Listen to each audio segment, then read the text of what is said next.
42,000 years ago, something impossible happened. The northern lights showed up at the equator, green and red curtains of light dancing over African savannas, auroras glowing above Australian deserts, brilliant displays in places where physics said they couldn't exist.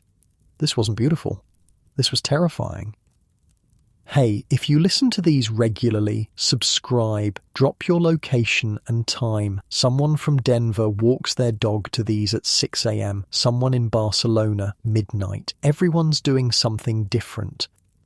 Somewhere deep inside the planet, Earth's protective shield was dying. The magnetic field that keeps space radiation away from us was collapsing. For around 1,500 years, that invisible barrier operated at less than 10% of its normal power. Our defense against the sun's fury had essentially shut down.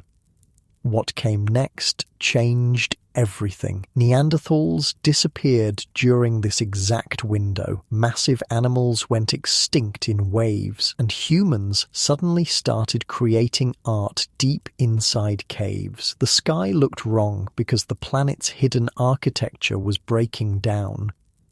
Let's talk about what normally protects us. Earth's magnetic field starts nearly 3,000 kilometers beneath your feet. Down in the outer core, an ocean of liquid iron hotter than 5,000 degrees Celsius. This molten metal churns in enormous currents. Those currents generate electricity. That electricity creates a magnetic field extending tens of thousands of kilometers into space. Scientists call this system the Geodynamo. It produces the magnetosphere. That's the bubble that deflects solar wind and cosmic rays. Under normal conditions, you've got a clear North Pole and South Pole. They line up roughly with Earth's spin axis. This organized field pushes away the solar wind. Those are charged particles screaming off the sun at over 400 kilometers per second.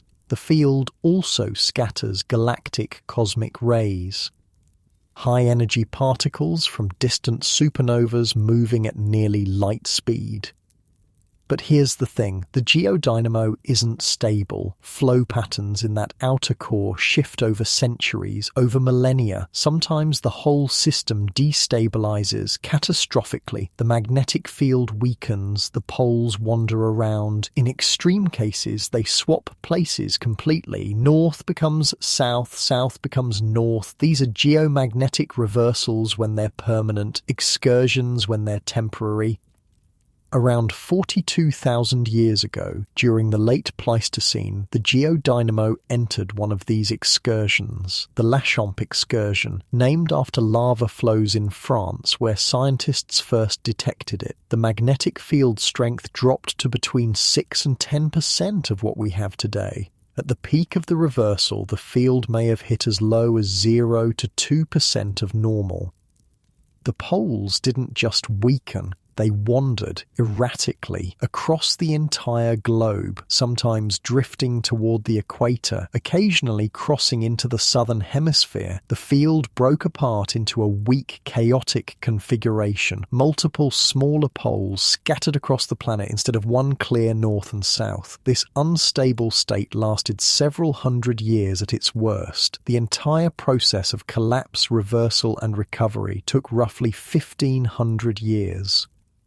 For everything living on the surface, Earth's primary radiation defense was offline. The magnetosphere normally extends about 60,000 kilometers toward the sun. It forms a protective bubble. Solar wind blows it back like a comet's tail. When the field strength dropped below 10% during the Laschamps excursion, that bubble shrank dramatically. Things that normally only happen near the poles became global. Solar wind particles could now penetrate deep into Earth's atmosphere anywhere. Protons and electrons stripped from the sun, raining down on the planet. But those weren't even the biggest threat. Galactic cosmic rays were worse. These are atomic nuclei carrying enormous energies from supernova shockwaves. They move at near light speed. When they hit atmospheric molecules, they shatter them. A strong magnetic field deflects most of these particles. A weak, chaotic field lets them through. The collisions with nitrogen and oxygen molecules triggered nuclear reactions, cascades of secondary particles. One critical product was nitrogen oxides, nitric oxide, nitrogen dioxide, reactive molecules that destroy ozone efficiently.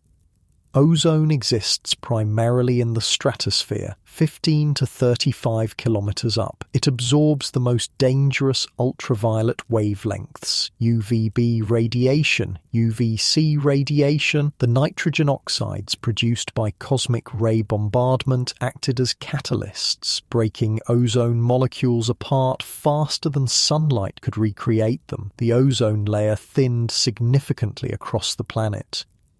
With less ozone overhead, more ultraviolet radiation reached the surface. UVB damages DNA directly. It increases cancer risk. It impairs photosynthesis in plants. UVC is normally absorbed entirely in the stratosphere. It's even more lethal to cellular machinery.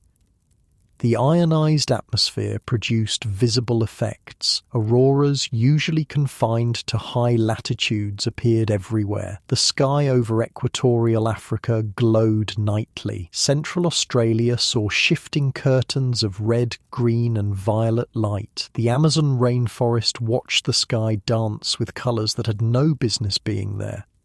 Ultraviolet radiation comes in categories based on wavelength. UVA is the longest wavelength, least energetic. It penetrates skin and causes tanning, long-term aging. UVB has enough energy to damage DNA directly. UVC is the shortest wavelength, most energetic. It destroys molecular bonds in proteins and nucleic acids. Normally, the ozone layer absorbs it completely before it reaches the surface.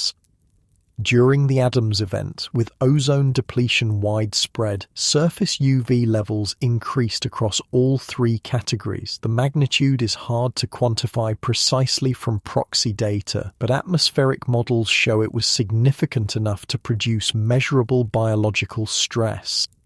Prolonged UVB exposure increases skin cancer risk in animals, particularly species with exposed skin or light pigmentation. It causes cataracts by damaging proteins in the eye's lens. Populations spending extended time in direct sunlight faced chronic cumulative hazard. Hunting on open savannas, fishing along coastlines, migrating across treeless tundra.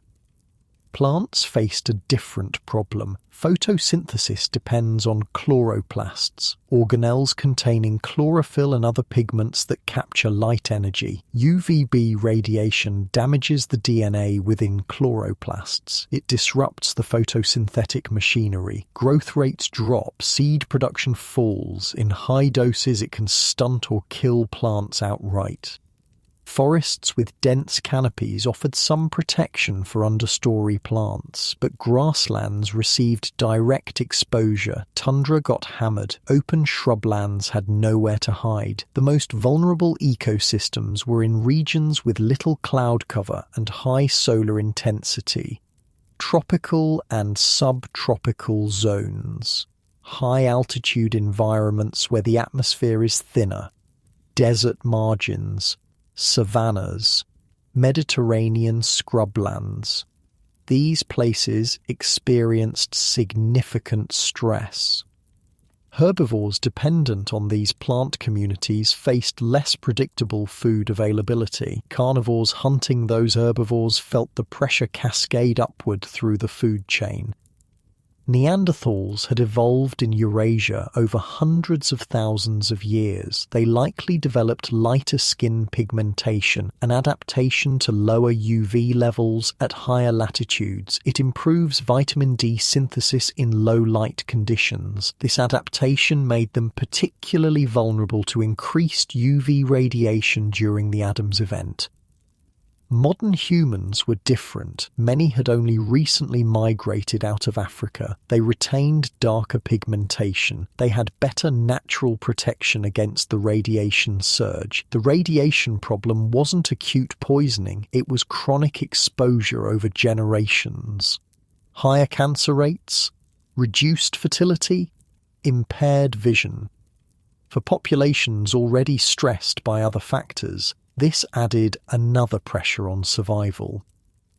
The late Pleistocene was already a period of extreme climatic instability. Ice sheets advanced and retreated across northern continents in cycles. Sea levels rose and fell by over 100 meters. The Adams event amplified this volatility through atmospheric feedback mechanisms.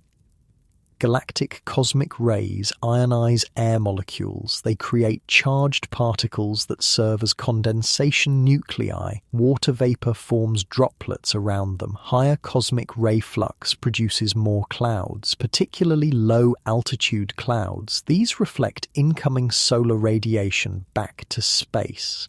This causes cooling. Simultaneously, ozone depletion cooled the stratosphere. Ozone absorbs ultraviolet light and converts it to heat. Remove the ozone and the stratosphere becomes colder. These temperature changes altered large-scale circulation patterns. The polar vortex shifted, jet streams moved, Hadley cells reorganized. On the ground, this showed up as shifts in regional climate. The Laurentide ice sheet covering much of Canada experienced renewed growth.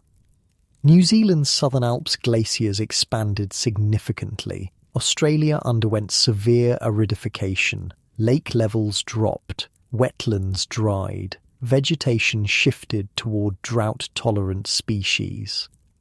These transitions happened abruptly. Greenland ice cores show sudden shifts in temperature and atmospheric composition around 42,000 years ago. The cosmic ray-driven cloud formation and ozone-driven circulation changes pushed regional climates into more extreme states.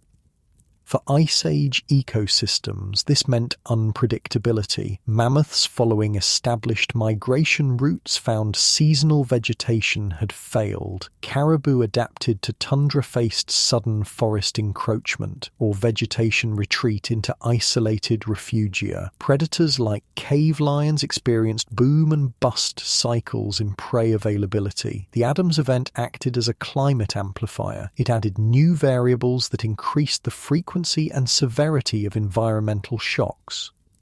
Between approximately 41,000 and 39,000 years ago, Neanderthals vanished from the archaeological record in Europe. After roughly 300,000 years of successful occupation across Eurasia, they were gone. For decades, explanations focused on competition with anatomically modern humans, Homo sapiens expanding into Europe from Africa and the Middle East. Modern humans had advantages in tool technologies, diet breadth, social organization. Neanderthals, the argument went, simply couldn't compete. Climate change was acknowledged as a contributing factor, usually framed as background stress rather than a direct cause. The timing of the Adams event suggests an additional mechanism. Neanderthal populations were already small and fragmented by 42,000 years ago, confined to isolated pockets of suitable habitat as Ice Age climates shifted. The Adams event introduced multiple new stressors simultaneously: increased UV radiation, habitat disruption from abrupt climate shifts, likely reductions in prey availability as megafauna populations themselves came under pressure. Neanderthals' lighter skin was advantageous in low UV environments. It became a liability during the ozone depletion crisis. Higher rates of skin cancer, cataracts, UV-induced immune suppression. These could have reduced reproductive success and increased mortality, particularly among individuals who spent extended periods hunting in open terrain. Resource scarcity from climate chaos compounded these pressures, potentially pushing already small populations below viable thresholds. Genetic diversity collapsed. Recovery became impossible. The Australian megafauna extinctions show a similar pattern. Between approximately 45,000 and 40,000 years ago, the continent lost its largest marsupials: Diprotodon, a rhinoceros-sized wombat; Procoptodon, a giant short-faced kangaroo standing over 2 meters tall; Thylacoleo, the marsupial lion. The timing coincides closely with both the arrival of humans in Australia and the severe aridification linked to the Adams event. For these large herbivores, the drying of the continent was catastrophic. Water sources shrank or disappeared entirely, plant productivity declined, migration routes that had been reliable for millennia no longer led to food and water. Large animals have higher absolute food and water requirements, slower reproductive rates. They're inherently less able to adapt quickly to rapid environmental change. The Adams event provided the environmental forcing that collapsed their ecosystems. Elsewhere in the world, similar patterns appear. Woolly rhinoceroses showed population declines during this period. Cave bears, giant ground sloths, regional extinctions clustered around this time window. Human hunting pressure was real and significant, but the Adams event provided a plausible mechanism for why extinctions cluster around this particular moment, a stress multiplier, taking populations that were already vulnerable and subjecting them to centuries of compounded environmental pressure from which recovery was impossible. Homo sapiens survived. By 42,000 years ago, modern human populations occupied Africa, the Middle East, much of Asia, Australia. They had crossed open ocean to reach islands, adapted to tropical rainforests and Arctic tundra, developed diverse subsistence strategies. When the Adams event began, they responded behaviourally. One of the most striking archaeological patterns from this period is the intensification of cave use. Caves had always been utilised as temporary shelters. Around this time, evidence of prolonged repeated occupation increases dramatically. This makes functional sense. A cave offers protection from ultraviolet radiation. The rock overhead absorbs UV completely. For populations living in regions with high solar exposure and depleted ozone, spending more time in caves during daylight hours was a simple, effective, adaptive strategy.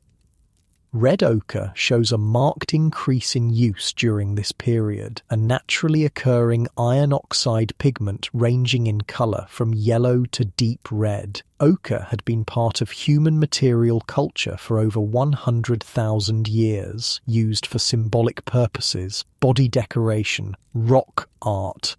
The intensity and ubiquity of ochre use increased around 40,000 years ago. Mixed with animal fat or plant oils, ochre creates a paste that reflects and absorbs UV radiation. It provides measurable protection against sunburn and long-term skin damage. Humans appear to have been using it as a physical sunscreen. The same red pigment was also being applied to cave walls. The oldest known figurative cave art dates to this window. The Chauvet cave in southern France contains spectacular paintings of lions, rhinoceroses, and mammoths, rendered with sophisticated shading and perspective, dated to approximately 37,000 years ago. In Sulawesi, Indonesia, a painting of a warty pig in a limestone cave has been dated to at least 45,500 years ago, placing it squarely within the Adams event timeframe. In El Castillo, Spain, hand stencils created by blowing ochre pigment over a hand pressed against the cave wall date to a similar period. This sudden fluorescence of art is unlikely to be coincidental. Spending more time in caves sheltering from hostile surface conditions increased social interaction within enclosed spaces. The intimacy and isolation of cave environments fostered storytelling, ritual, symbolic expression. Creating art deep within these shelters could have served multiple functions, establishing presence in protected spaces, transmitting knowledge about animals and landscapes, strengthening community bonds during a time when the external world had become unpredictable and dangerous. The sky was full of auroras that had no place being there. The sun caused burns it hadn't before. Animals migrated erratically or disappeared. The creation of art depicting the animals that mattered, the hands of the people who survived, might have been a way of asserting control, preserving knowledge, building community cohesion under duress. Environmental pressure in this reading didn't just threaten human populations, it may have inadvertently catalyzed one of humanity's most distinctive cultural capacities. Reconstructing events from 42,000 years ago requires natural archives. Preserving chemical evidence across millennia? The breakthrough came from ancient kauri trees preserved in New Zealand swamps. Kauri trees are massive conifers native to the region. They can live over 2,000 years. Some fell into peat swamps where low oxygen prevented decay. The wood was preserved for tens of millennia. Scientists recovered logs from trees that lived through the entire Laschamps excursion. Tree rings provide an exact annual calendar. By counting backward from the outermost ring, researchers assigned precise calendar years to each ring. Then they measured carbon-14 concentration in each. Carbon-14 is produced when galactic cosmic rays strike nitrogen atoms in the upper atmosphere. Plants absorb atmospheric carbon dioxide during photosynthesis. They incorporate carbon-14 into their tissues. The amount in a tree ring reflects the atmospheric concentration that year. When Earth's magnetic field is strong, fewer cosmic rays penetrate the atmosphere. Carbon-14 production stays low. During periods of magnetic weakness, cosmic ray flux increases. Carbon-14 production surges. The Kauri record showed an enormous sustained carbon-14 spike centered around 41,000 years ago. Too large for solar activity alone, it required a collapse of the magnetic field. The kauri trees provided a year-by-year timing of the magnetic collapse. Scientists matched the carbon-14 spike to beryllium-10 increases in ice cores. Paleomagnetic data showing weak chaotic fields in volcanic rocks and sediments. They synchronized all the evidence. The magnetic collapse, cosmic ray bombardment, ozone depletion, climate shifts, biological changes, all happening simultaneously. The Adams event was real, global. Earth's magnetic field is currently weakening. Over the past 2 centuries, global field strength has declined by approximately 9%. This isn't unprecedented. The field has fluctuated throughout human history, but it's measurable, ongoing. There's also a large and growing region of reduced field strength, stretching from southern Africa across the South Atlantic to South America, known as the South Atlantic Anomaly. Satellites passing through this region experience higher levels of radiation exposure, leading to occasional malfunctions. The anomaly is expanding and intensifying. Some geophysicists interpret this as a possible precursor to another geomagnetic excursion, or even a full reversal. Reversals and excursions aren't rare events on geological timescales. The last full reversal occurred approximately 780,000 years ago. Excursions are more frequent. Several have occurred over the past few million years. The Laschamps excursion is simply the most recent, well-documented example. Another will occur. The timing remains uncertain. From a natural perspective, another Adams event presents familiar challenges. The ozone layer thins, UV radiation increases, climate patterns destabilize, ecosystems adapted to current conditions face rapid shifts. Species already stressed by habitat loss and climate change face additional pressure. The biological impacts resemble those of 42,000 years ago. Increased extinction risk for vulnerable populations, particularly large animals with slow reproduction. Modern civilization now depends on infrastructure extraordinarily sensitive to geomagnetic disturbances and space radiation. Satellites provide GPS navigation, telecommunications, weather forecasting, Earth observation. A collapse of the magnetosphere exposes these satellites to intense solar and cosmic radiation. GPS and communication networks degrade or fail. Electrical grids are also vulnerable. Geomagnetic storms are disturbances in Earth's magnetic field caused by solar flares. They induce electrical currents in long-distance power lines. A powerful storm amplified by a weakened magnetosphere could overload transformers, cause widespread prolonged blackouts. The 1989 Quebec blackout was caused by a relatively modest geomagnetic storm. It left 6 million people without power for 9 hours. A storm during a magnetic excursion could be far worse. Aviation faces increased radiation exposure, particularly on polar routes where the magnetic field is naturally weaker. Passengers and crew on high-altitude flights receive higher doses of cosmic radiation. This would require route changes or flight restrictions. Navigation systems dependent on satellites and magnetic compasses become unreliable. The natural world adapts as it did before. Ecosystems shift. Some species decline or vanish. New equilibria emerge over centuries. For human civilization, the challenge is different, maintaining complex, interconnected technological systems during a multi-century period of geophysical instability. The Adams event offers a preview, not of what will happen, but of what can. The science behind what happened requires understanding how magnetic fields work at a fundamental level. The outer core isn't just churning randomly. It follows patterns determined by heat flow, planetary rotation, and the properties of liquid iron under extreme pressure. The Geodynamo operates through a process called convection. Hot iron near the core mantle boundary rises. Cooler iron sinks. Earth's rotation twists these rising and sinking currents into spirals. These spiraling flows of electrically conductive liquid metal generate the magnetic field through electromagnetic induction.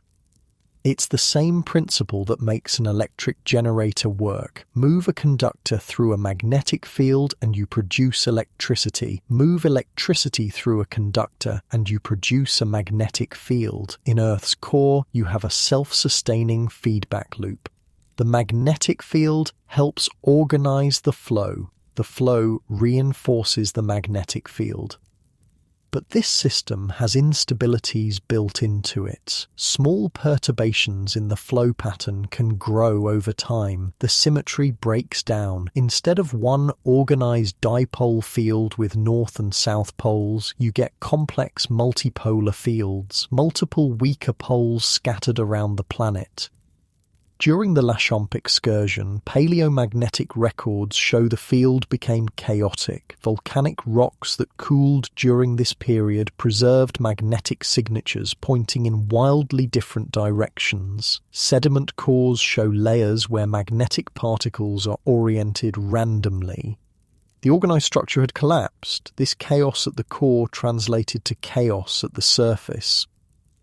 The magnetosphere's shape depends on the field's structure. Normally it's compressed on the sun-facing side and stretched into a long tail on the night side, like a windsock in a breeze. During the Laschamps excursion, with multiple weak poles, the magnetosphere fragmented into irregular lobes and pockets. Some regions of Earth had better protection than others, but nowhere had the full shield.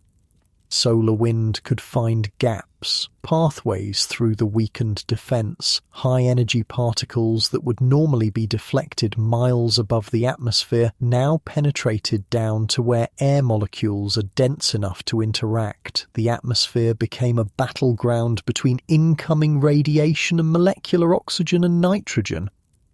When a cosmic ray hits a nitrogen molecule, it doesn't just bounce off. The impact has enough energy to break atomic nuclei apart. This creates a shower of secondary particles: neutrons, protons, pions, muons. These secondary particles cascade downward, triggering more collisions, more reactions, amplifying the effect.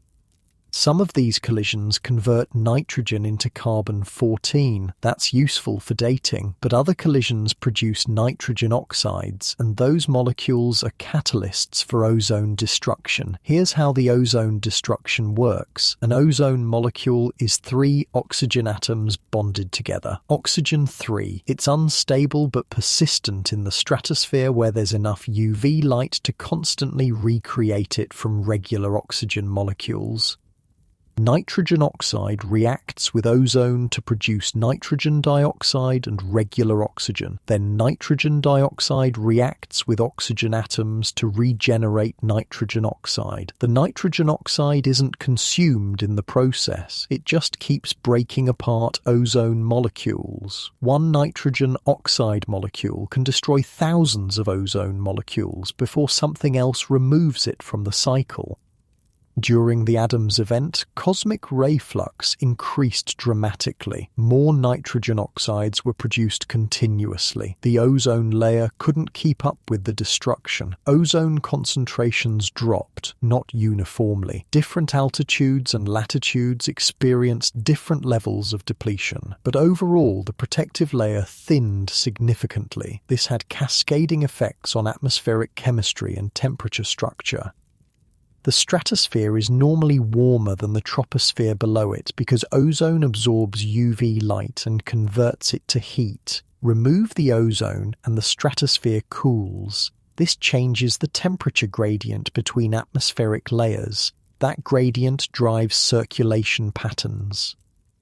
The polar vortex strengthens or weakens depending on the temperature difference between polar and mid-latitude stratosphere. Jet streams shift position based on these temperature gradients. The Hadley cells that drive tropical circulation respond to changes in upper atmosphere heating. All of these circulation patterns were disrupted during the Adams event. At the surface, this meant weather became more extreme and less predictable. Storm tracks shifted, monsoon patterns changed, regions that relied on seasonal rains experienced drought, areas that were dry got unexpected flooding. For ecosystems already adapted to ice age conditions, this additional variability was devastating. Consider a mammoth population in northern Siberia. They're adapted to tundra vegetation. Their migration routes follow the seasonal growth of grasses and sedges. They know where water sources are located, where to shelter from storms. These patterns were learned over generations. Now the vegetation patterns shift. The growing season becomes unpredictable. Water sources that were reliable dry up. New ones appear in unexpected locations. Storm frequency changes. The mammoth population has to adapt or die. Individual mammoths might adjust, but populations need stability for successful reproduction. Calves need to survive to adulthood. That requires predictable food availability during the vulnerable juvenile period. If conditions are chaotic, calf survival drops. The population ages. Reproduction falls behind mortality. This process played out across multiple species simultaneously, not just mammoths, woolly rhinoceroses, giant ground sloths in South America, diprotodons in Australia. Each species faced its own cascade of environmental challenges. The UV radiation added another layer of stress. For megafauna living in open environments, UV exposure was constant. Large body size means more surface area exposed to sunlight. Herbivores spend most of their time foraging in open areas where plants grow. They can't shelter in caves. Skin damage accumulates. Eye damage from cataracts impairs vision. This makes it harder to navigate, harder to avoid predators, harder to find food. For animals already stressed by climate chaos and habitat disruption, UV radiation was another pressure pushing toward extinction. The combination of factors created what ecologists call a synergistic effect. The total impact was greater than the sum of individual stresses. Each pressure amplified the others. Habitat disruption makes animals more vulnerable to UV damage because they're forced into exposed areas. UV damage reduces reproductive success, making populations less able to recover from habitat loss. Climate instability makes food scarce, which makes animals weaker and more susceptible to disease and environmental stress. Populations caught in this trap spiral downward. There's no single cause of extinction, it's death by 1,000 cuts. Modern humans were caught in the same trap. They experienced the same environmental pressures, UV radiation, climate chaos, resource scarcity, but they had behavioral flexibility that other species lacked. The cave occupation strategy was one adaptation, but humans did more than just hide in caves. They changed their daily activity patterns, spent more time in shadowed areas, used vegetation for shelter, created artificial shade structures. The use of ochre as sunscreen shows sophisticated understanding of cause and effect. Someone observed that ochre paste protected skin. That knowledge spread through populations. It became part of the cultural toolkit. This kind of adaptive response requires communication, social learning, the ability to observe a problem, devise a solution, and transmit that solution to others. Many animal species show some capacity for this, but humans excel at it. The intensification of symbolic behavior during this period might be linked to the need for better social coordination. When the environment becomes unpredictable, survival depends on group cohesion, shared knowledge, cooperative strategies. Art serves multiple functions in human societies. It's not just decoration, it's a form of communication, a way to record information, a mechanism for social bonding. Cave paintings of animals might encode knowledge about behavior, habitat, seasonal movements, information that would be valuable for hunting. Hand stencils might mark individual or group presence, a way of saying we were here, we survived, we matter. The act of creating art together builds social bonds, shared experience, collective identity. In a time of crisis, these bonds become survival tools.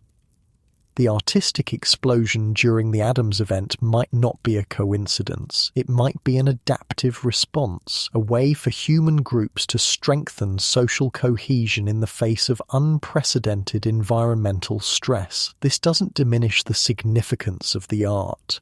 It doesn't make it purely utilitarian. Humans are capable of creating meaning beyond mere survival. But the timing suggests that environmental pressure provided the context in which these capabilities flourished. Other hominins didn't make this transition. Neanderthals had symbolic behavior. They buried their dead, they used ochre. There's evidence of decorative objects, but they didn't create the elaborate figurative art that appears in the archaeological record during this period. Why the difference? Possibly population size. Modern human populations were larger and more connected. Ideas could spread more easily. Innovations could be shared and refined. Possibly social structure. Modern humans might have had more complex social networks, more opportunities for cultural transmission, possibly cognition. There might have been subtle differences in how modern humans and Neanderthals processed symbolic information. Small differences that became significant under pressure. We don't know for certain. What we do know is that modern humans emerged from the Adams event culturally transformed, and Neanderthals didn't emerge at all. The paleoclimate records tell a story of rapid change. Ice core data from Greenland and Antarctica show abrupt shifts in temperature and atmospheric composition. Within decades, not centuries, the climate system was unstable. Ocean circulation patterns changed. The thermohaline circulation that distributes heat around the planet responds to changes in temperature and salinity. During the Adams event, with ice sheets growing and shrinking unpredictably, freshwater input to the oceans varied. This disrupted circulation patterns. The tropics experience changes too, not just high latitudes. Sediment cores from tropical lakes show variations in pollen composition. Species that thrive in wet conditions replaced by drought-adapted species, then back again, sometimes within a single human generation. For people living through this, the world must have seemed fundamentally unstable. The rules kept changing. Places that were habitable became uninhabitable. Resources that were abundant became scarce.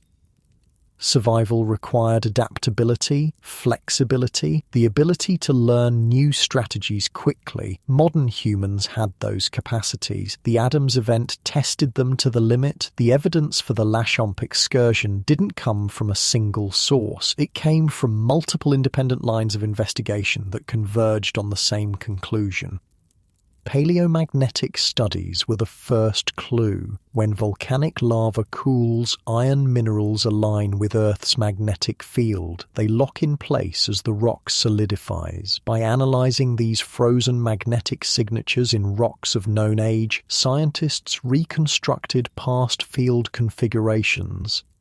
Sediment cores provided another record. Tiny magnetic particles settling through water columns align with the magnetic field before they're buried. Layer by layer, sediments preserve a history of magnetic field direction and intensity. The kauri trees added unprecedented precision. Tree ring dating is exact. You can assign specific calendar years to specific rings. The carbon-14 measurements in those rings showed exactly when cosmic ray flux increased, when the magnetic field weakened.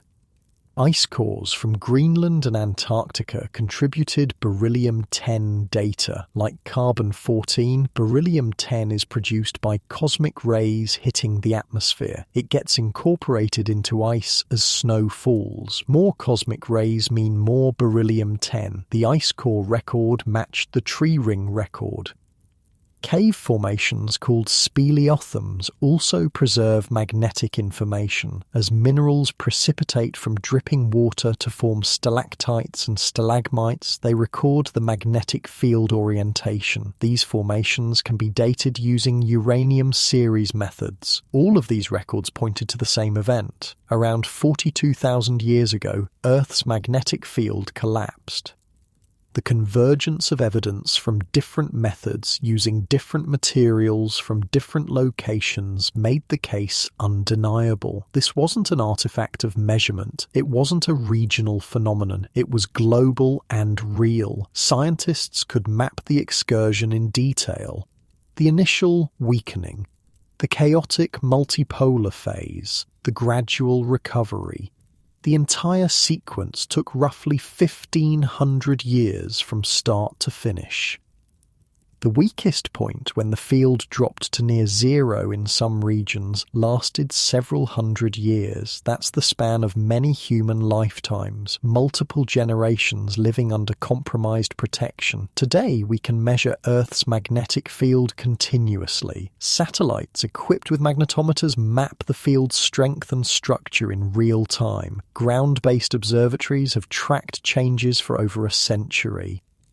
The data shows the field is weakening. The rate of decline is approximately 5% per century. That might not sound dramatic, but it's measurable, consistent, and it's been ongoing. The South Atlantic anomaly is particularly concerning. In this region, the field strength is 30% weaker than the global average, and it's growing, both in size and in the severity of the weakness. Satellites passing through the anomaly experience problems. Cosmic rays hit their electronics, single event upsets, bits flip in computer memory. Sometimes satellites go into safe mode to prevent damage. The International Space Station has extra shielding in the modules that pass through the anomaly. If this is a precursor to another excursion, the implications are significant.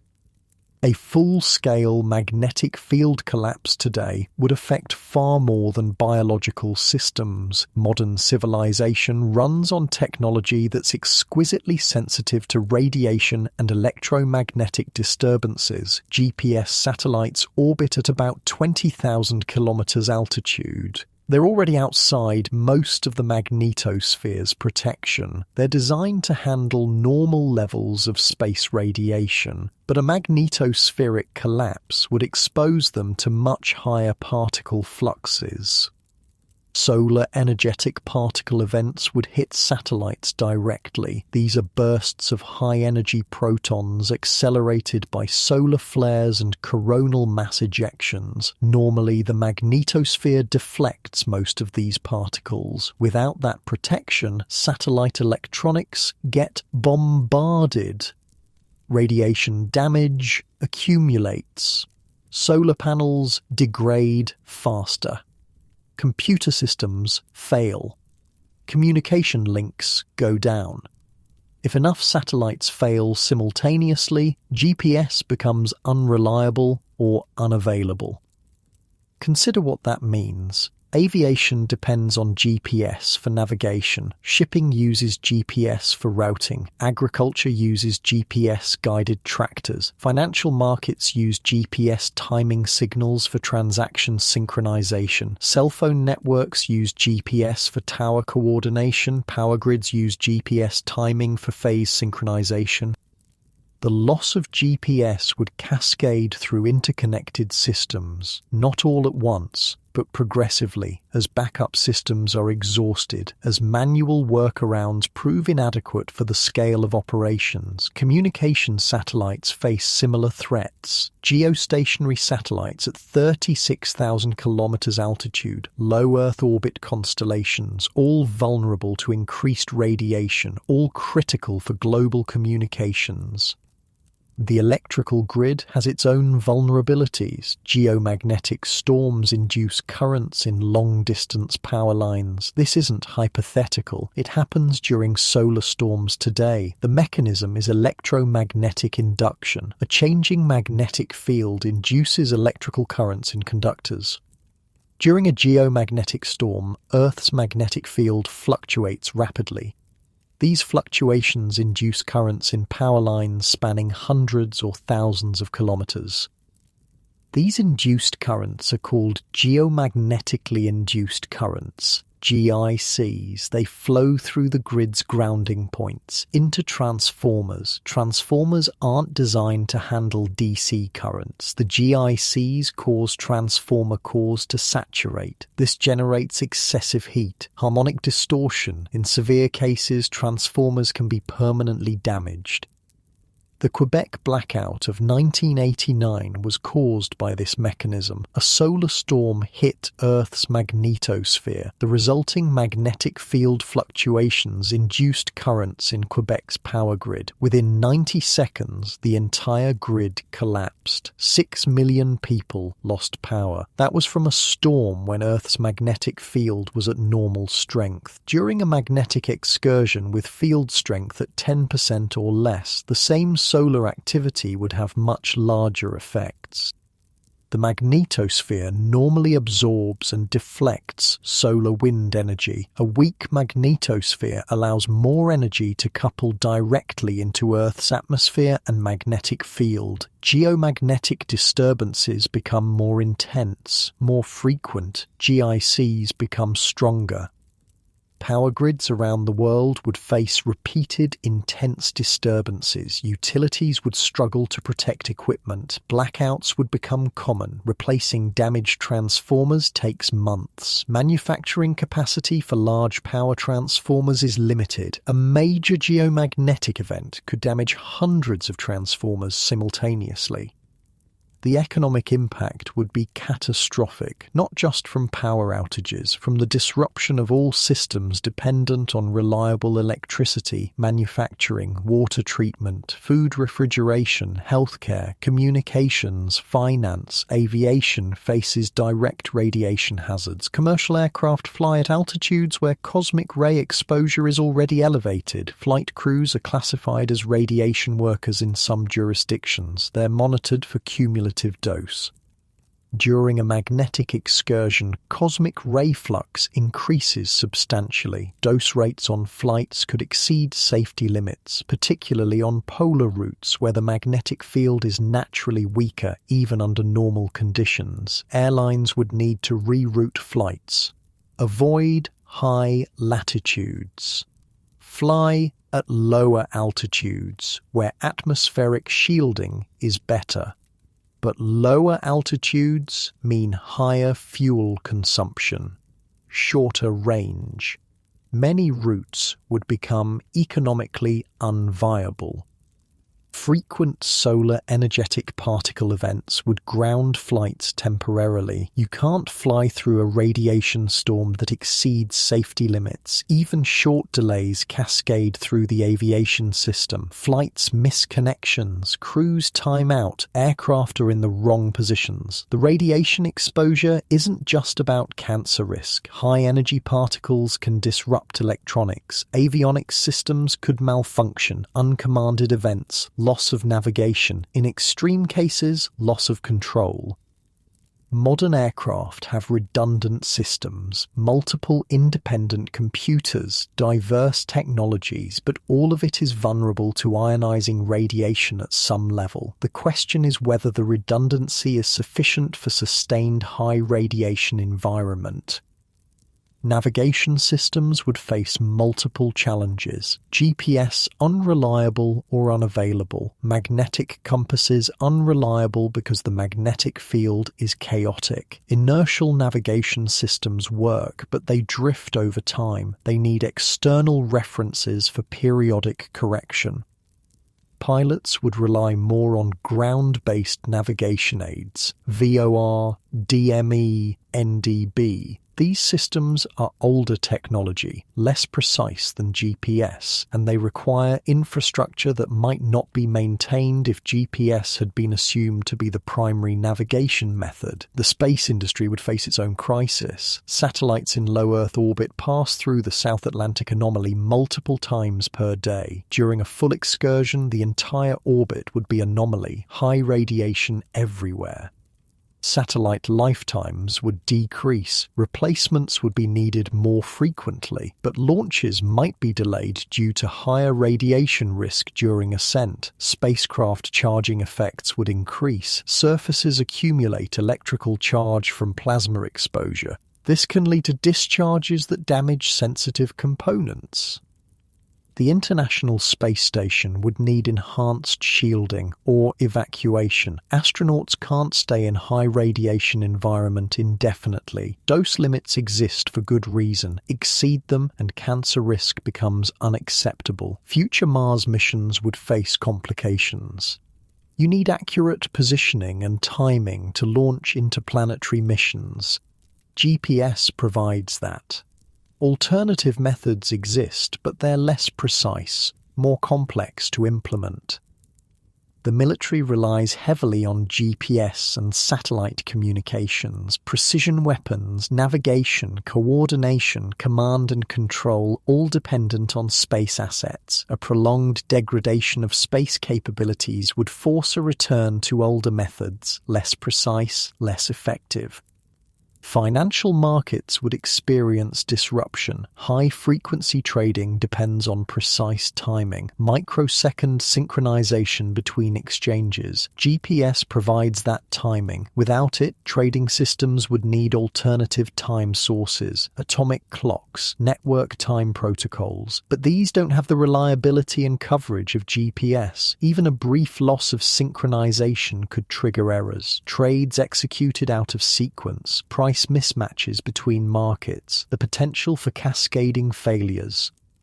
Agriculture has become increasingly dependent on precision GPS, tractors with guidance systems, field mapping, variable rate application of fertilizers and pesticides. This technology improves efficiency and reduces environmental impact, but it requires reliable positioning. Farmers would revert to older methods, less efficient, higher input costs, lower yields. For an agricultural system already stressed by climate change, this would be an additional burden.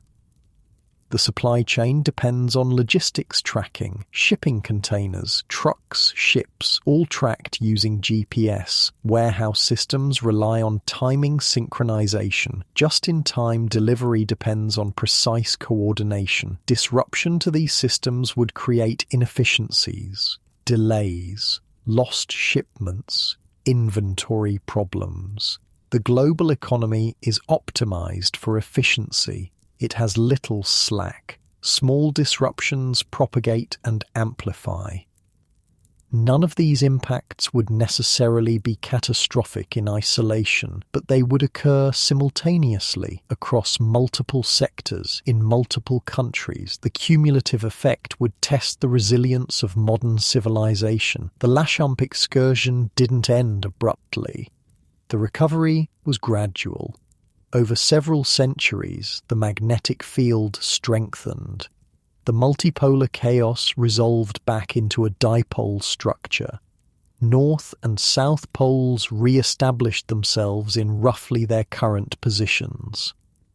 But the recovery wasn't smooth. The field fluctuated, periods of relative strength alternating with renewed weakness. The Geodynamo was finding a new stable configuration. The process took time. During this recovery phase, ecosystems were still stressed. UV radiation remained elevated, climate patterns were still disrupted, but the worst was over. The cosmic ray bombardment peaked and declined. Ozone began to recover, temperatures stabilized.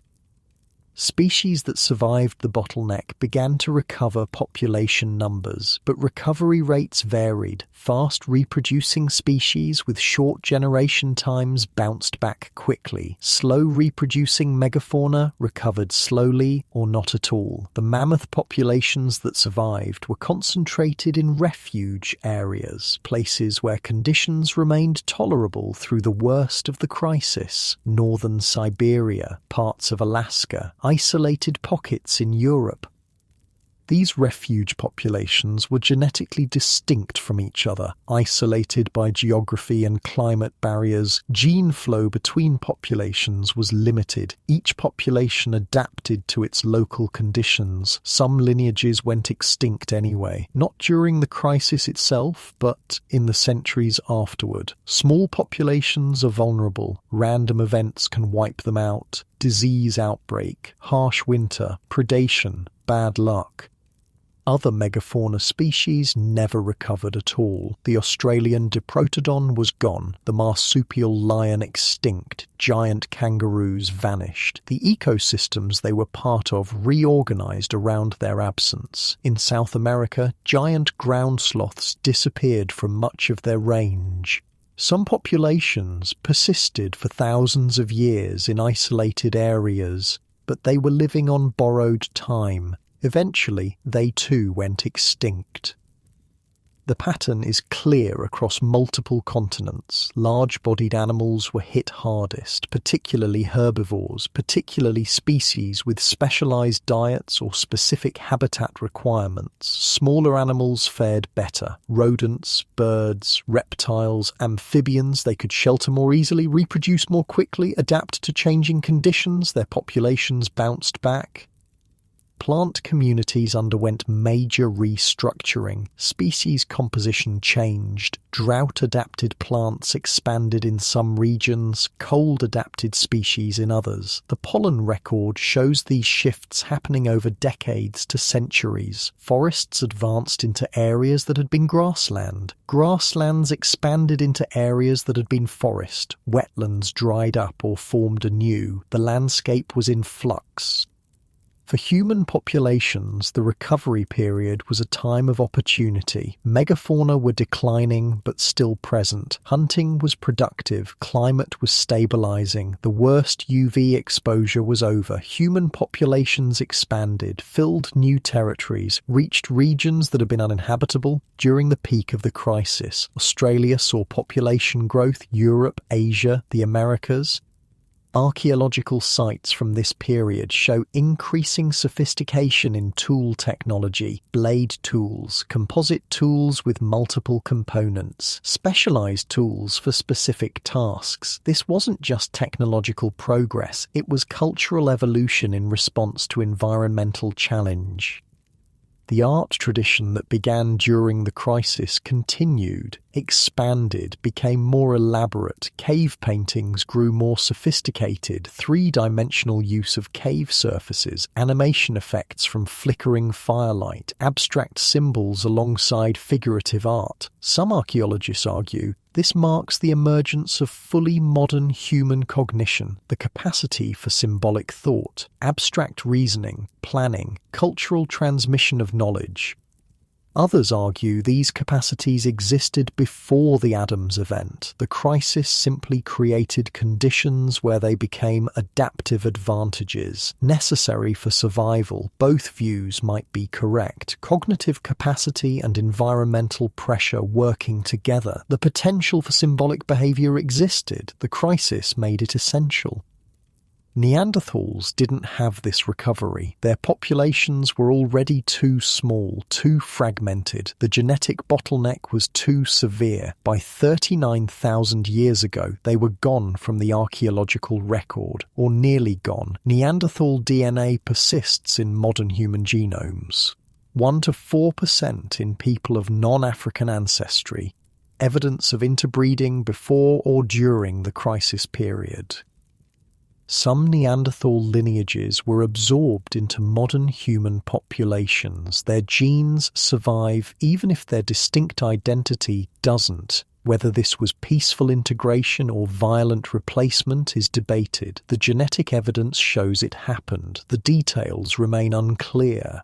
The last known Neanderthal sites are in southern Iberia, isolated populations clinging to refuge areas, cut off from other groups. Eventually, even these populations disappeared. What happened to them? Did they die out from environmental stress? Did modern humans outcompete them for resources? Was there conflict, disease, all of the above? We don't have definitive answers. What we know is the timing. They vanished during the Adams event. That correlation suggests causation. The magnetic field collapse was at minimum a contributing factor, possibly the decisive factor. The evolutionary impacts of the Adams event extended beyond extinctions. Surviving populations underwent selection pressures that shaped their descendants. Modern humans who survived had certain traits: behavioral flexibility, social cooperation, technological innovation. These traits were selected for. Individuals and groups who lacked them were less likely to survive and reproduce. The result was a population bottleneck, a reduction in genetic diversity followed by expansion from the surviving lineages. The genetic signatures of this bottleneck are visible in modern human DNA. Population genetic studies show evidence of expansion from small founding populations around 40 to 50,000 years ago, coinciding with the Laschamps excursion timeframe. This doesn't mean the Adams event was the only cause of the bottleneck. Other factors were involved, but the timing is suggestive. The event created conditions where only the most adaptable survived. Animals also show evidence of evolutionary response. Species that survived the megafauna extinctions tend to have traits that made them resilient. Behavioral flexibility, generalist diets, wide geographic ranges, rapid reproduction.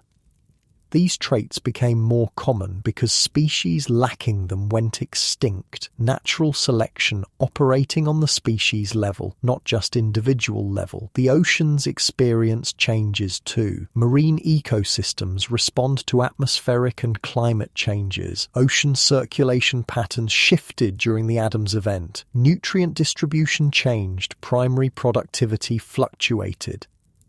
Marine megafauna faced their own challenges. Whales, sharks, large fish. The fossil record for this period is sparse for marine species, but there's evidence of population changes, shifts in species distribution, some lineages declining, others expanding. The connection to the magnetic field collapse is less direct for marine species. UV radiation doesn't penetrate deep water, but climate changes affect ocean temperature, salinity, currents. These impact marine ecosystems substantially. Coral reefs are sensitive to temperature and UV exposure. Shallow water reefs would have experienced both increased UV from ozone depletion and temperature fluctuations from climate instability. Coral bleaching events probably occurred. Reef ecosystems were disrupted. Recovery from reef disturbance takes decades to centuries. The corals that survived were those with higher temperature tolerance, greater resilience to stress. These traits became more common in subsequent generations. The overall picture is of an Earth system under extreme stress, multiple interconnected components responding to the magnetic field collapse and its cascading effects. Atmosphere, climate, biosphere, all linked, all changing. The system didn't collapse entirely. It reorganized, new equilibria emerged, but the process was chaotic, unpredictable from the perspective of organisms living through it. For modern humans, this experience might have shaped cognition in lasting ways, the need to adapt to rapidly changing conditions, to maintain social cohesion under stress, to innovate technologically, to transmit knowledge across generations. These challenges select for certain cognitive traits: working memory, abstract reasoning, social intelligence, theory of mind, the ability to imagine scenarios and plan for contingencies. Populations that developed these capacities survived. Those that didn't were outcompeted or died out. The result is modern human cognition, shaped partly by genetic evolution, partly by cultural evolution, both accelerated by environmental pressure. The Adams event was a crucible, testing populations to their limits. The species that emerged were different from those that went in, not through sudden mutation, but through differential survival and reproduction. Evolution doesn't require millions of years. It can happen in thousands of years if selection pressure is strong enough. The Adams event provided that pressure. Today we can study the genetic and archaeological evidence and reconstruct what happened. We see the extinctions, the cultural changes, the population movements, the technological innovations, all concentrated in this narrow time window. The correlation with the magnetic field collapse is too strong to be coincidence. Causation is complex. Multiple factors always contribute to major ecological changes, but the Adams event was clearly a significant driver. Understanding this history matters for understanding the present. Earth's magnetic field is weakening now, not as rapidly as during the Laschamps excursion, not yet, but measurably, consistently. If the trend continues, we could face another excursion, another period of reduced protection, another test. The biological impacts would be similar: UV radiation increase, climate disruption, ecosystem stress. But modern civilization adds new vulnerabilities, new dependencies on technologies that are sensitive to radiation and electromagnetic disturbances. We can't stop a magnetic field excursion. It's driven by processes in Earth's core beyond our control. But we can prepare, harden infrastructure, develop backup systems, reduce dependencies on vulnerable technologies. The challenge is taking action before the crisis hits. Human societies tend to respond to immediate threats, not distant possibilities. A magnetic excursion might begin tomorrow or 1,000 years from now. The uncertainty makes planning difficult. But the Adams event shows what can happen. It's not speculation, it's historical fact. The impacts were real, severe, prolonged, and they will happen again. The question is whether modern civilization will prove as adaptable as our ancestors, whether we can maintain our technological systems through a multi-century period of geophysical instability, whether our social structures can handle the stress. The natural world will adapt as it did before. Life is resilient, but individual species and populations can be lost. The ecosystems we depend on can be disrupted. The services they provide can be compromised. We have advantages our ancestors lacked: scientific understanding, global communication, technological capabilities, but we also have vulnerabilities they didn't have: complex interdependencies, specialized systems, high population density. The outcome is uncertain. What's certain is the test will come. Earth's magnetic field will weaken again, perhaps gradually over thousands of years, perhaps more rapidly. When it does, everything we've built will be tested. The science of predicting magnetic field behavior is still developing. We can measure the current state precisely. We can reconstruct past behavior from geological records, but forecasting future changes is difficult. The problem is complexity. Earth's core is 3,000 kilometers below the surface. We can't observe it directly. We infer its behavior from surface measurements and seismic data. Computer models simulate core dynamics, but these models require enormous computational power and contain many uncertainties. Flow patterns in liquid iron respond to temperature gradients, rotation, and magnetic forces. Small changes in initial conditions can lead to large differences in outcomes. This is classic chaos theory. The system is deterministic but unpredictable beyond a certain timescale. Current models can simulate thousands of years of core evolution. They show that magnetic field reversals and excursions emerge naturally from core dynamics. The models reproduce the general behavior seen in paleomagnetic records, but they can't predict when the next event will occur with any precision.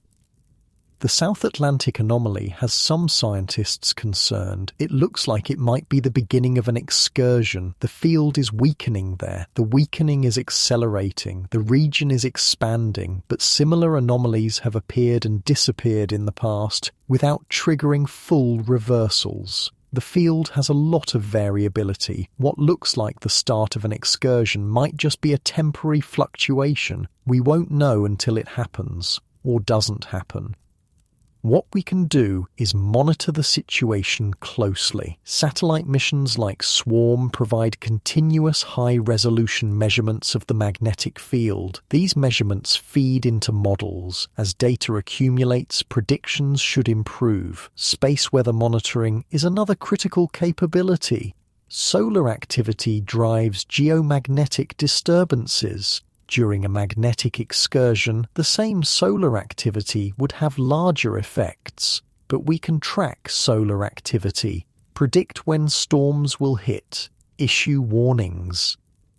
The SOHO and SDO satellites observe the Sun continuously. They detect solar flares and coronal mass ejections. When one heads toward Earth, we get advance warning, hours to days depending on the event. Ground-based magnetometer networks detect geomagnetic disturbances in real time. When a storm hits, utilities can take protective measures, adjust grid operations, disconnect vulnerable equipment, reduce load. These capabilities exist now. They would be even more critical during a magnetic excursion. Better monitoring, better forecasting, better response protocols. All of these improve resilience. Hardening infrastructure is possible. More shielding for satellites, redundant systems, backup power, protective devices for transformers. These measures cost money, but they reduce vulnerability. The challenge is prioritization. Many potential threats compete for resources: asteroids, pandemics, climate change, cyber attacks. Magnetic field collapse doesn't seem imminent. It's easy to deprioritize, but the Adams event shows the impacts are real, not hypothetical. This has happened before. It will happen again. Preparing in advance is far cheaper than responding to crisis. Some measures have multiple benefits. Hardening satellites against radiation helps them survive solar storms even without a magnetic excursion. Protecting power grids improves reliability generally. Reducing dependency on GPS makes systems more resilient to many types of disruption. These aren't single-purpose investments. They improve overall system resilience. Looking beyond Earth provides perspective. Other planets have magnetic fields, or don't. The differences reveal how important the magnetosphere is. Mars had a magnetic field billions of years ago. Evidence from crustal magnetization shows this. But the Martian core cooled, the dynamo shut down, the field disappeared. Without magnetic protection, solar wind stripped away most of Mars's atmosphere. What remains is thin, less than 1% of Earth's surface pressure. The surface is bathed in radiation. Any life that exists now must be deep underground. Venus has no magnetic field. Its core doesn't generate one. Why not? Possibly the core composition, possibly rotation rate. Venus rotates very slowly. One rotation takes 243 Earth days. That slow rotation might not be sufficient to organize core flows into a dynamo. Without a magnetosphere, Venus's upper atmosphere interacts directly with solar wind. Atmospheric loss occurs. Though Venus's thick atmosphere is in no immediate danger, there's too much of it. Jupiter's magnetic field is enormous, the strongest in the solar system. Its magnetosphere extends millions of kilometers, encompasses some of its moons. Io orbits within Jupiter's magnetosphere. The radiation environment there is extreme. Jupiter's field traps and accelerates charged particles to very high energies. These comparisons show magnetic fields are common but not universal. They require specific conditions: liquid metallic core, sufficient heat to drive convection, adequate rotation. If any of these fail, the dynamo shuts down. Earth's dynamo has operated for billions of years, but it's not guaranteed to continue forever. Eventually, Earth's core will cool, the convection will weaken, the field will fade. On geological timescales, this is inevitable. But we're talking billions of years, not relevant to human timescales. The immediate concern is variability, excursions and reversals. These happen on timescales of thousands to tens of thousands of years, much more relevant. The geological record shows reversals have occurred hundreds of times over Earth's history. The average interval between reversals is a few 100,000 years, but the actual intervals are highly variable. The last reversal was 780,000 years ago. We're overdue by some measures. But that's statistical thinking. The next reversal could be tomorrow or 1,000,000 years from now. Excursions are more frequent than full reversals. They occur every tens of thousands of years. The Laschamps excursion 42,000 years ago, the Mono Lake excursion 30,000 years ago, the Blake event 120,000 years ago, multiple others throughout the Pleistocene. Each excursion had environmental impacts. We don't have the same detail for older events as we do for Laschamps, but the basic mechanism was the same: weakened field, increased radiation, atmospheric and climate effects. Life survived all of these events, obviously. We're here, but individual species and populations were affected. Some went extinct, others survived and adapted. The difference between then and now is civilization, our dependence on technology, our interconnected systems, our large populations dependent on complex supply chains. Previous excursions tested biological resilience. The next one will test technological and social resilience. Historical lessons from the Adams event suggest adaptation is key. Our ancestors survived through behavioral flexibility, social cooperation, technological innovation. These same capacities will be needed. But the scale is different. Small, scattered populations could relocate when conditions became intolerable. Modern populations can't easily move. Cities are fixed. Infrastructure is fixed. Agriculture depends on specific locations. Adaptation will need to be technological and organizational. Better radiation protection, more resilient systems, alternative methods when primary systems fail. Communication will be critical. If GPS fails, we need other ways to coordinate. If satellites go down, we need ground-based networks. If power grids fail, we need distributed generation and storage. None of this is impossible. Much of it exists already. The challenge is scaling up, making backup systems robust enough to handle extended periods of disruption. Social cohesion matters too. During the Adams event, human groups that maintained strong social bonds survived better. Shared knowledge, cooperative strategies, community support. Modern societies are in some ways more connected than ever. Global communications, international cooperation, in other ways more fragmented, economic inequality, political polarization, social isolation. A prolonged crisis tests social structures. Societies that can maintain cohesion and cooperation handle stress better. Those that fracture struggle. This isn't just about infrastructure. It's about culture, values, institutions, how we organize ourselves, how we make decisions, how we handle disagreement and uncertainty. The Adams event changed human culture, intensified symbolic behavior, strengthened social bonds, accelerated technological development. These changes helped our ancestors survive. What cultural changes might we need? Perhaps greater emphasis on resilience over efficiency. Modern systems are optimized for normal conditions. They have little margin for error. Resilience requires redundancy, slack, backup capacity. These seem wasteful when things are working smoothly, but they're essential when things go wrong. Perhaps stronger communities, face-to-face relationships, local networks. These provide support when larger systems fail. Modern life often prioritizes mobility and individual autonomy over community ties. That might need to change.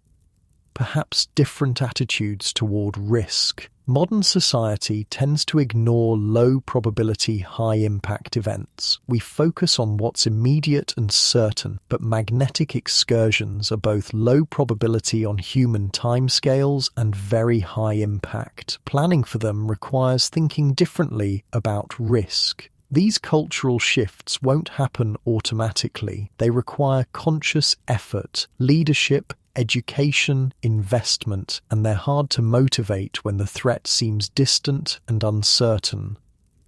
But that's the challenge. The Adams event gives us warning, shows us what can happen. The question is whether we'll learn the lesson and prepare, or whether we'll be caught unprepared when the next excursion begins. The natural world doesn't care about our preparations.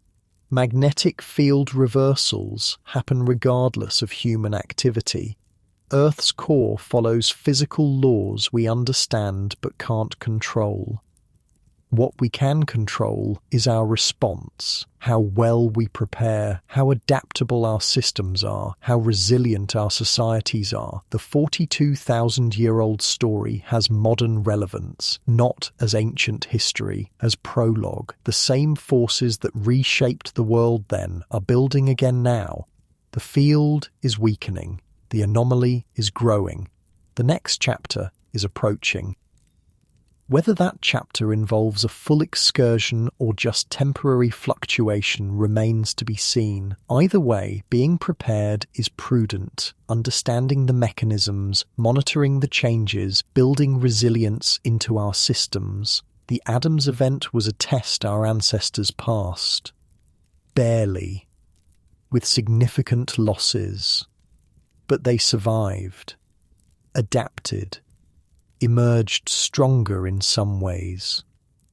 We face the same test eventually. With different tools, different vulnerabilities, different strengths, the outcome depends on choices we make now, while there's still time to prepare. The lesson from 42,000 years ago is clear. Magnetic field collapse has profound impacts on ecosystems, on climate, on life. These impacts are survivable but not without cost. Better to face them prepared than be caught by surprise. Earth's magnetic field protects us every day. We rarely think about it. It's invisible, intangible, but it's as vital as the atmosphere. When it weakens, we're exposed, vulnerable. The shield is down. The Adams event shows what that exposure means. The consequences are predictable, even if the timing isn't. When the next excursion comes, we'll face the same challenges. UV radiation, climate disruption, technological vulnerability. The natural world will adapt. The question is whether civilization will. The magnetic field links everything. Atmosphere, biosphere, climate, technology, society. It's easy to think of these as separate systems, but they're connected. Change one and the others respond. Earth systems science recognizes these connections, studies how different components interact, how feedbacks amplify or dampen changes, how thresholds get crossed. The Adams event is a case study in system dynamics. A perturbation in the core propagates through the entire Earth system. Magnetic field weakens, cosmic rays increase, ozone depletes, UV rises, climate shifts, ecosystems respond, species adapt or die, humans change their behavior and culture. Each step follows physical laws, chemistry, physics, biology, nothing mystical, but the cumulative effect is profound. Transformative. Understanding these connections matters for more than just magnetic reversals. Climate change involves similar system dynamics. Anthropogenic warming affects ice sheets, ocean circulation, atmospheric chemistry, ecosystems. These changes feed back on the climate system, amplify or dampen the warming. The same thinking applies. Identify the connections. Map the feedbacks, anticipate the thresholds, prepare for system-level changes. The challenge is uncertainty. Complex systems have emergent properties, behaviors that aren't obvious from studying individual components. The whole is different from the sum of parts. Prediction becomes difficult, not because we lack data, but because the system itself is complex. Small perturbations can grow, tipping points can appear unexpectedly, linear thinking fails. The Adams event wasn't linear. The impacts weren't proportional to the forcing. A 40% reduction in field strength didn't produce 40% more UV radiation. It produced order of magnitude changes in some effects. Non-linear responses, threshold effects, cascades. Modern Earth system models try to capture these dynamics, but they're approximations, necessarily simplified. The real world has more variables, more interactions, more complexity than any model can fully represent. This means surprises are inevitable. When the next magnetic excursion begins, some effects will match predictions, others won't. There will be unexpected consequences, emergent phenomena, second and third order effects no one anticipated. Resilience means preparing for surprises, not trying to predict everything, building systems that can handle unexpected stress, maintaining flexibility, keeping options open. The Adams event also reveals something about time, geological time versus human time. Processes that seem rapid geologically are slow by human standards. 1500 years is brief for a magnetic excursion. It's 15 generations of humans, 15 generations living under compromised protection, each generation adapting to conditions their grandparents never experienced. No clear memory of how things were before, no certainty about when recovery would come. That's the reality of slow-moving catastrophes. They're not instantaneous disasters, they're prolonged degradation, gradual worsening, the new normal becoming worse than the old normal, constantly. Climate change follows this pattern. Sea level rise, temperature increase, ecosystem shifts. These happen over decades and centuries. Fast enough to cause problems, slow enough that each generation adjusts to conditions slightly worse than before. The psychological challenge is maintaining urgency. When change is gradual, it's easy to normalize, adapt incrementally, delay action because the crisis isn't acute. Yet, the Adams event shows this pattern. The magnetic field didn't collapse overnight. It weakened over centuries. Each generation faced worse conditions than the last, but gradually enough that adaptation seemed possible until populations crossed thresholds they couldn't recover from. The lesson is about foresight, recognizing trajectories before endpoints arrive, taking action based on trends, not just current conditions. This requires thinking beyond immediate concerns, beyond individual lifetimes. Human cognition isn't naturally good at this. We're pattern recognition machines optimized for immediate threats. Long-term gradual changes don't trigger the same urgency. This is a known cognitive bias. Overcoming it requires conscious effort, cultural and institutional mechanisms that enforce long-term thinking. Science provides the data, policy translates it to action, but both face resistance from short-term priorities. The economic system discounts future costs. Quarterly earnings matter more than century timescales. Political systems optimize for election cycles. Individual decisions prioritize immediate needs. Yet the physics doesn't care about human timescales or political cycles. The magnetic field follows its own dynamics. Climate responds to energy balance. Ecosystems have their own thresholds. Aligning human institutions with physical reality is the fundamental challenge. Making our decision-making processes match the timescales of the systems we depend on.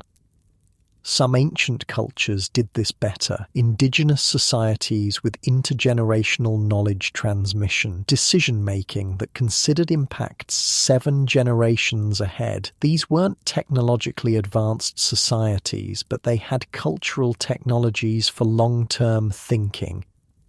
Modern civilization has lost some of that, gained technological capability but lost institutional wisdom. We can measure the magnetic field precisely, model core dynamics, predict space weather, but struggle to make decisions on appropriate timescales. Relearning long-term thinking might be necessary for survival, not in a dramatic immediate sense, but in maintaining civilization through multi-century challenges.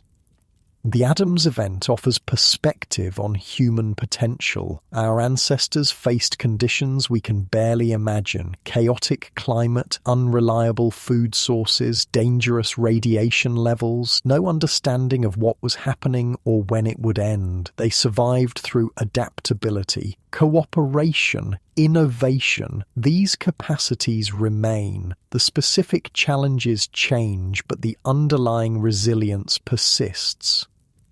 Modern humans have advantages ancient populations lacked: scientific understanding, global communication, technological tools, but we also have vulnerabilities, complexity, interdependence, scale. Whether our advantages outweigh our vulnerabilities remains to be tested.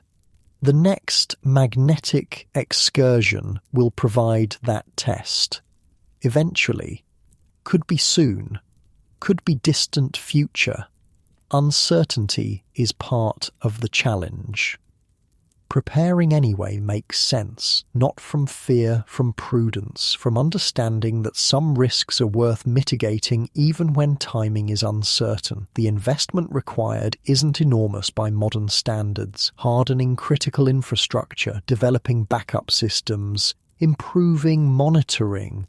These are manageable costs, especially compared to responding to crisis after it begins.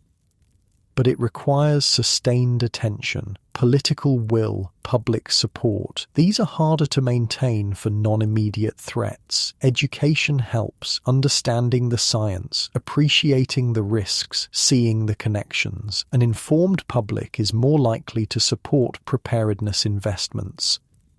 This is part of why the Adams event matters, not just as historical curiosity, as case study, real example of magnetic field collapse and its consequences, evidence that abstract models describe real phenomena with real impacts. The story resonates because it's true. It happened. The evidence is solid. Multiple independent lines of investigation converging on the same conclusion. This gives the story weight, authority.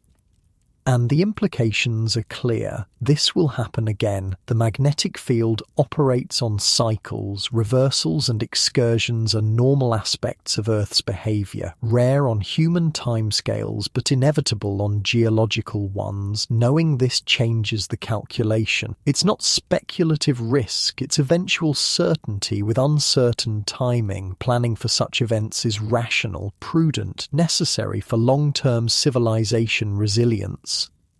The deeper message is about our relationship with the planet. Earth isn't a static stage for human activity. It's a dynamic system, active, changing, sometimes dramatically. The magnetic field, climate, plate tectonics, volcanic activity, ice ages, these aren't background conditions, they're active processes. They shape the environment we live in, sometimes in ways that challenge survival.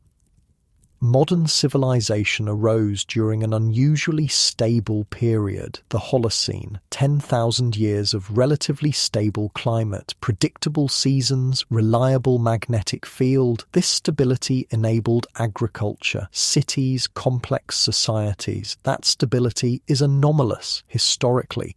Most of Earth's history involved more variability.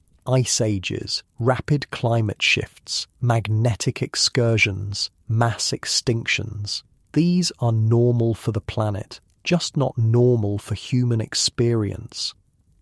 The Holocene stability might be ending, partly from human activity, climate change, habitat destruction, partly from natural cycles, the magnetic field weakening, potential excursion approaching. We're entering a less stable phase, more like the Ice Age conditions our ancestors faced, just with different specifics, different challenges. Our response will define whether modern civilization proves as adaptable as our ancestors, whether our technological sophistication translates to resilience, whether our social structures can handle prolonged stress. The outcome isn't predetermined. We have agency. Choices matter, preparation matters, cooperation matters, innovation matters. The Adams event shows what's possible, both the challenges and the capacity to meet them. Our ancestors survived worse conditions with fewer resources. We have better tools. The question is whether we have the wisdom to use them well. 42,000 years ago, the sky filled with auroras in places they shouldn't be. The magnetic shield failed. Radiation levels surged. Species went extinct. Ecosystems transformed. Humans adapted and survived. Today, the magnetic field is weakening again. The South Atlantic anomaly grows. Satellites malfunction. The pattern looks familiar. We don't know if this is the beginning of another excursion, but we know it's possible, and we know what that would mean. The physics is clear. The history is documented. The trajectory is concerning. What we do with that knowledge determines the outcome. Ignore it and we'll face crisis unprepared. Heed it and we can build resilience, adapt systems, strengthen society, meet the challenge. The choice is ours. The timeline is uncertain, but the necessity is clear. Earth's magnetic field will fail again. When it does, everything we've built will be tested. The test is coming. The only question is whether we'll be ready. The story that began 42,000 years ago hasn't ended. It's ongoing. We're living the next chapter. The magnetic field weakens, the data accumulates, the trajectory continues. How this chapter ends depends on what we do now. While there's still time, while the field still protects us, before the crisis becomes acute.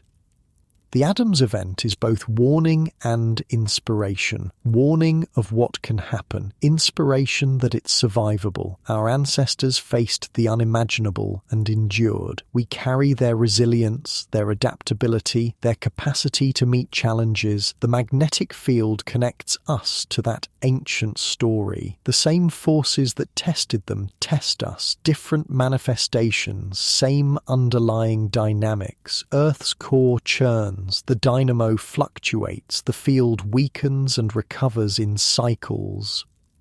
We're part of that cycle, living through it, responding to it, shaped by it, just as our ancestors were. The difference is knowledge. We understand what's happening, why it happens, what it means. That understanding is power, the power to prepare, to adapt, to survive. Whether we use that power wisely remains to be seen. The magnetic field won't wait for us to decide. It follows its own dynamics, indifferent to human concerns.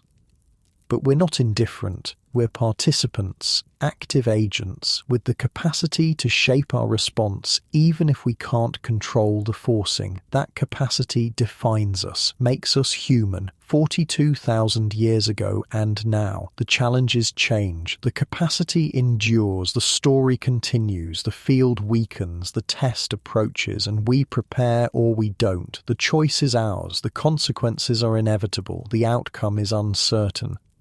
That uncertainty is where we live, between past and future, knowing what was, wondering what will be, making choices that connect both. The Adams event teaches that those choices matter. Small decisions compound. Cultural practices become survival strategies. Social bonds become lifelines. Innovation becomes necessity. We're making those choices now. Every infrastructure investment, every backup system, every monitoring station, every policy decision, these shape our resilience for what's coming. The magnetic field won't announce its collapse. There won't be warnings or countdowns. It will happen. As it has before, as it will again. And we'll face it with whatever preparation we've made, whatever resilience we've built.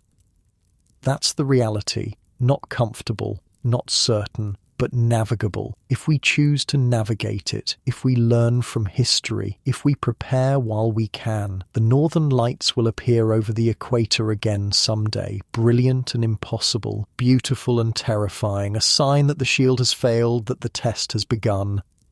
When that happens, everything changes. The world becomes less stable, more dangerous, more unpredictable, but survivable. Our ancestors proved that. We carry their legacy. Their resilience lives in us. The question isn't whether we can survive. It's whether civilization can. Whether our complex systems can weather centuries of instability. Whether our societies can maintain cohesion under prolonged stress. Those questions don't have answers yet. The test hasn't come, but it's approaching. The data shows it. The trajectory continues. The field weakens, and we prepare, or we face consequences we'd rather avoid. The choice is still ours, for now, while there's still time, while the field still holds. The Adams event is prologue. The main story is ahead. We're writing it now, with every choice, every investment, every priority, every decision about what matters and what doesn't. The magnetic field watches, indifferent, inevitable, following physical laws as old as the planet, waiting for nothing, caring for nothing, just being, just changing, just following its nature. And we watch back, measuring, understanding, preparing, being human, making choices, hoping they're enough, knowing they have to be, because the alternative is unthinkable and the test is coming and there's no one else to face it but us.